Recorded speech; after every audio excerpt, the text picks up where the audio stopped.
If you know what it's like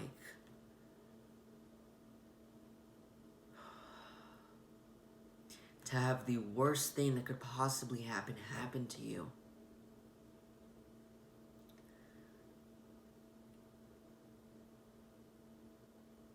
I think at that point all you can do is try. Hi, I'm July, and I've actually done this before, 3 times already actually, and I think each time I just look back at the clips and I don't like what I'm seeing because I think I'm just trying too hard to capture the gravity of my trauma in a 10-minute video, and I just don't think that's gonna happen. So I think I'll just try my best and yeah. So today I'm going to be talking about healing and, the healing process, and I understand that that's probably different for everybody. This has just been kind of the way I've been able to cope and to move on. So I think I'll just dive in and, talk about what happened first. I want to start off by saying that, everyone's experience with incomplete quadriplegia is different. This is just my truth, and that's all that I can offer. So, 2018, I graduate from high school, and I turn 18 over the summer, ready to embark on this educational journey that is college. I think I did pretty well. I feel like, certainly at a cost. I think I was neglecting some areas of myself, mentally, emotionally, even spiritually. I was just on overdrive academically. So that's kind of the state that I was at when I came home from winter break last year. And I wake up one cloudy morning and I feel particularly about myself, and I decide to go outside and to work out, which wasn't out of the usual. I had been working out a lot that year actually. So I go outside and I'm on a mat, and I decided to do this push-up clap. I do a few reps and I come down, and then I stand up and I feel kind of iffy, and then all of a sudden there's this sharp pain on the right side of my arm and a excruciating burning sensation along the right side of my head and down my neck. Cut to waiting in the ER with my dad, and I just get progressively worse. I start to feel really weak, like I'm gonna pass out, and at this point I think, okay, maybe I pulled something. I thought I was going home that day, but that's just not what was in store for me. And I get to the point where I'm about to pass out, so they take me in, and then my breathing gets really difficult.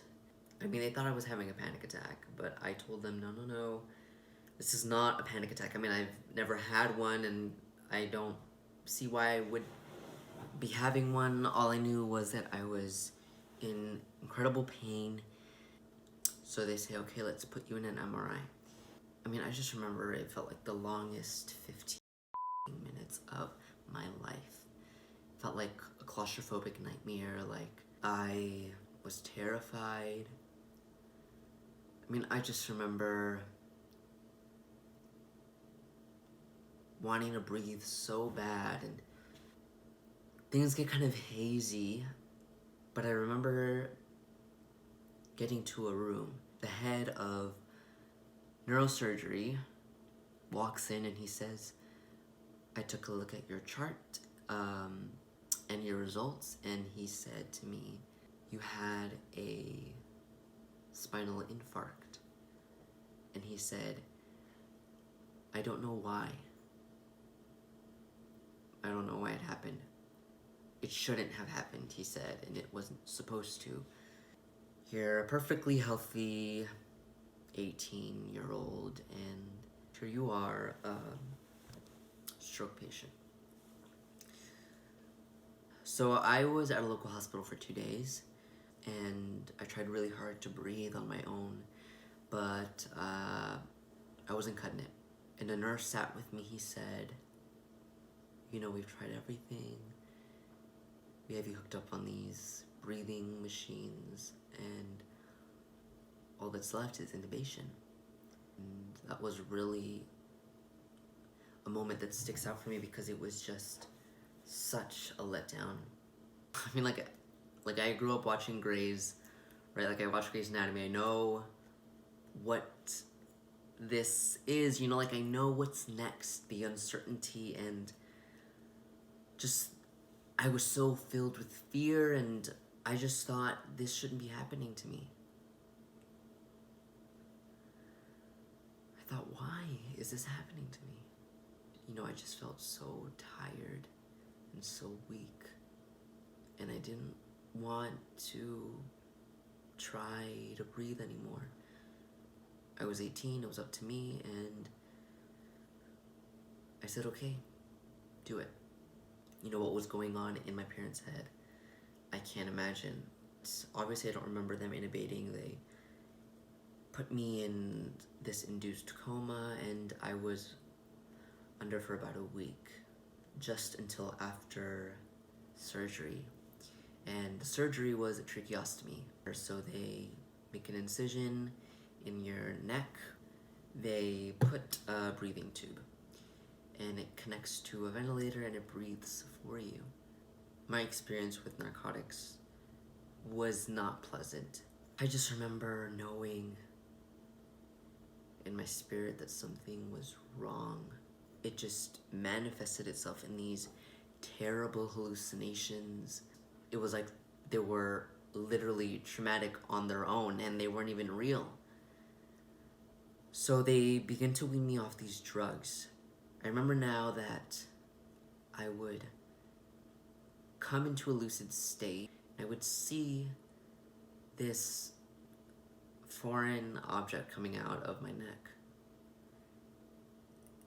And I was so confused, and then I realized where I was, and I just lost it. I was extremely agitated, and I was frantic, and then I'd forget. And then a little while later, I'd remember again. And each time, it was like it was the first time. At this point, you know, my parents were met with honest, brutal prognosis.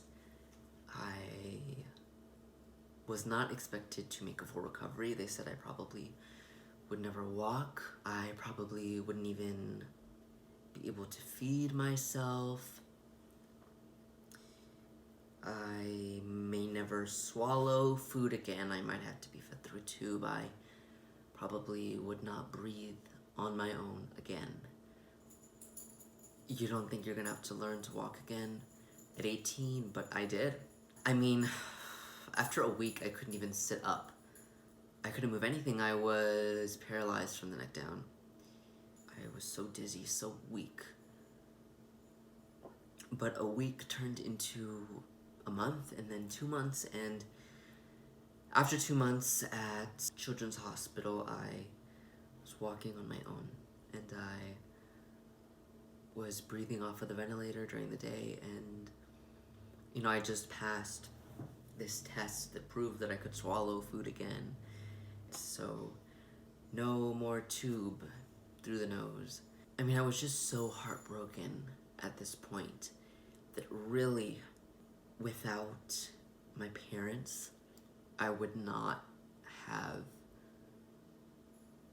survived. I think they were my emotional crutches. They championed for me. They petitioned for X, Y, and Z treatments, and they asked all the questions all the time, and they were my voice when I was literally incompetent. And I mean, not to mention my team. You know, I mean, they're your team. They are your nurses and your therapists, your physical and occupational and speech and respiratory therapists who are rooting for you, and physicians who give you their best. And I mean, all I ask is that you try. You know, I was then transferred to a rehabilitation center where I spent another 2 months. And I mean, again, I was met with impeccable staff, these people who care. They care and they see that you're struggling and maybe they cannot relate, but they are there. As incredibly demanding as this recovery was, I had never been met with such an incredible amount of support. You know, these people will always hold a special place in my heart. They were part of my healing process. They were the foundation that I used to then continue. It's up to me to pick up these broken pieces and to try and fit them back together. I've been home now for a few months and I've just had a lot of time to reflect. I think if therapy is a privilege that you have access to, if you can just try counseling, just try it. Therapy for me has offered a space to express myself, sometimes in ways that I just don't feel comfortable expressing to family, to friends. And it's been a place where I've learned to acquire these skills. Mindfulness is a skill, gratitude is also a skill. It's a tool that I use to reflect and to go back. As shitty as I feel today, I know that 9 months ago,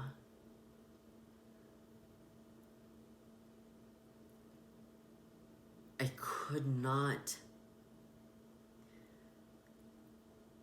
for the life of me, walk down a hallway. You know, I've come this far, and I think that's impeccable. I wake up and I have something to celebrate. I think if you wake up and you give thanks and you go out into the world and you express gratitude, I think you're setting yourself up for a healthy mindset and perspective that I think is really important in the healing process. I think if you want to move on, you have to believe in whatever you believe in, but you have to at least know and agree that God or Allah or be energy or the cosmos or the universe is not working against you, but is actually working in your favor, then I think you'll see brighter days. Take 5, 10, 15 minutes to sit and be still and analyze the person that you are in that moment and reflect on how far you've come. Then you get to decide how you want to move forward, and I think that's powerful. I think that's important because control was something that I felt like I'd lost. I was watching this interview with Lizzo, and she was talking about how she was so happy and so positive because she had been so sad. I understood because I had been so sad. I had my days, I had weeks where I just didn't want to get up and I didn't want to try anymore, and I pitied myself and I just reveled in this misery, and I just wanted to be happy again. And I think moving forward, I just want to do things that make me happy. I mean, I've been so close to the end, and I think now I don't want to leave without doing something that I could be proud of. If anyone is watching this, I think you can agree that you probably also would like the same. Sounds like such a cliche, but nothing is impossible. I know that sounds so repetitive. But quite frankly, I'm living it. I mean, I know I will overcome. I just know I will. And I know you will too.